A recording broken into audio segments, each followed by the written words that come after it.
to address the issue of the Rheem Tankless water heater error code 29. It's essential to understand what this code signifies. The error code 29 typically indicates a problem with the neutralizer. Common causes of this issue include poor wiring connections, a faulty neutralizer, or a faulty main control. To fix this problem, several steps can be taken.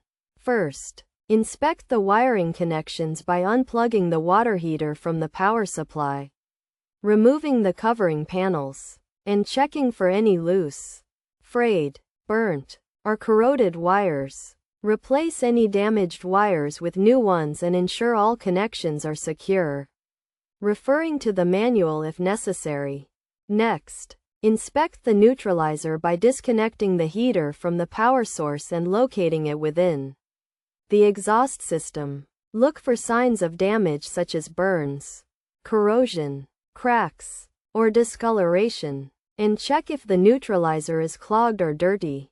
If it's dirty, remove and clean it with water, or replace it if damaged.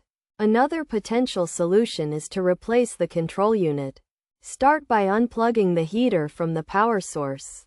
Then remove the top panel to access the unit. Test the unit for continuity and inspect its components for any damage. Replace any damaged components with new ones and reassemble the heater to test it. If none of these steps resolve the issue, it's recommended to seek further guidance from a professional.